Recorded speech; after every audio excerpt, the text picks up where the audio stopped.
Salut les cyberindépendants, c'est Alexandre et aujourd'hui on va parler du problème des réseaux sociaux. Donc j'avais envie vraiment de vous faire une vidéo en 6 points pour vous parler un petit peu des réseaux sociaux, notamment ce que j'en pense, mais surtout les problèmes et les dérives des réseaux sociaux. Eh bien c'est parti, mais dans cette introduction je voulais juste en fait vraiment résumer ça rapidement, que les réseaux sociaux en fait encouragent à la promotion d'une apparence et d'un style de vie idéalisé et ça engendre pas mal de problèmes, on va les voir un par un, mais voilà, en fait les réseaux sociaux c'est un outil que moi j'utilise au quotidien évidemment pour mon activité. Si vous ne me connaissez pas par rapport à ma chaîne, puisque cette vidéo en fait va traiter un sujet plus large, donc je ne sais pas quel type d'audience va arriver sur cette vidéo, mais moi dans tous les cas, voilà, je suis indépendant sur Internet, indépendant financièrement grâce à mes différentes activités sur Internet, et puis j'apprends aux gens à faire de même depuis maintenant un peu plus de 4 ans, et forcément les réseaux sociaux ça fait partie de mon quotidien, et malheureusement, eh bien, je vois aussi toutes les dérives liées à ça. Donc c'est pour ça que j'avais vraiment envie de vous faire cette vidéo. Alors, le premier point, c'est tout d'abord la comparaison sociale. Il y a un gros problème avec les réseaux sociaux, c'est que souvent on va avoir tendance malencontreusement, malheureusement, à se comparer à des personnes qui semblent avoir une vie parfaite.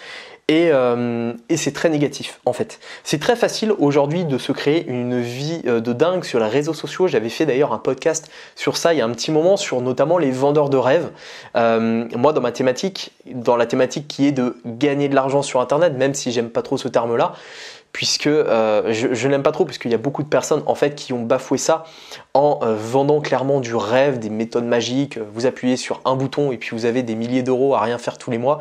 Ça c'est clairement ce qui me dérange le plus dans ma thématique. Mais justement il y a beaucoup de personnes qui utilisent les biais psychologiques, qui utilisent le marketing pour vendre une vie exceptionnelle.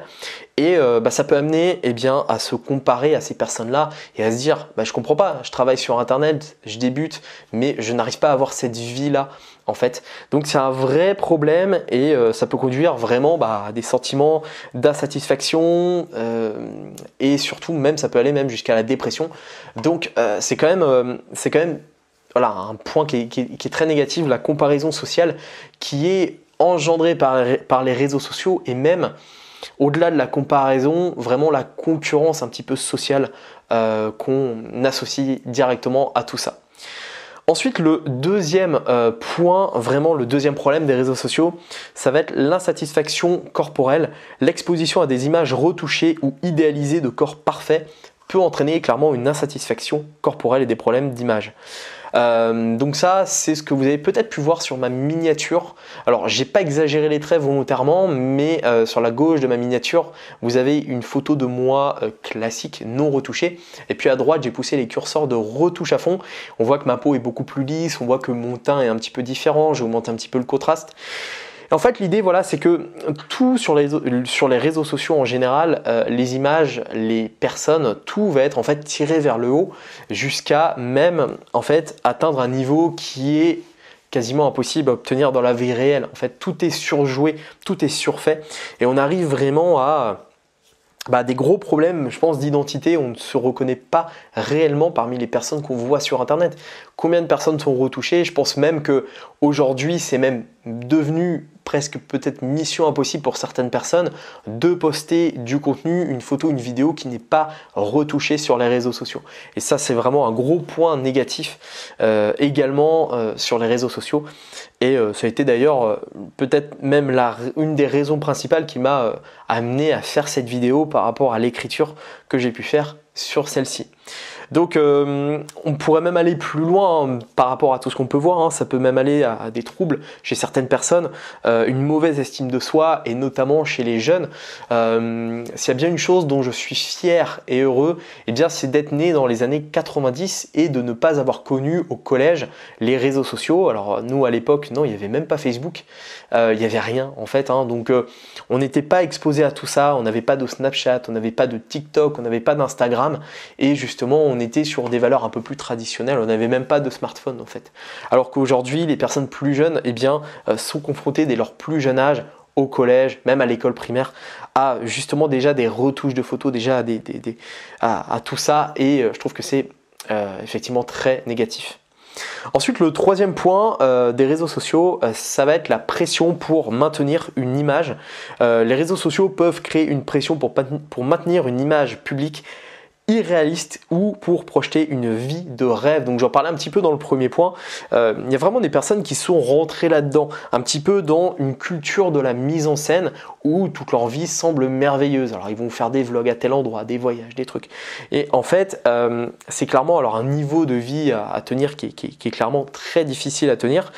Mais ces personnes en fait passent leur temps finalement, beaucoup passent leur temps dans la mise en scène et dans cette création d'une vie tout simplement en fait qui est très souvent irréaliste. Donc une fois de plus, ça peut entraîner une vraie différence entre la vie réelle et justement ces vies-là. On peut même se dire mais voilà, pourquoi ma vie semble si insignifiante par rapport à ces vies-là, sans forcément derrière voir un petit peu comment ça se passe, voir les coulisses. Nous finalement on voit juste en fait la couverture sans forcément voir derrière tout le livre, tout le marketing et toute la mise en scène qu'il y a. Donc c'est effectivement encore un gros problème. Ensuite, une autre dérive qu'il y a sur les réseaux sociaux, c'est le FOMO, la peur de rater quelque chose. Ça peut résulter de l'exposition constante aux expériences apparemment exceptionnelles des autres sur les réseaux sociaux. Les utilisateurs peuvent ressentir une anxiété et un stress constant et se sentent en décalage avec les expériences de leur entourage.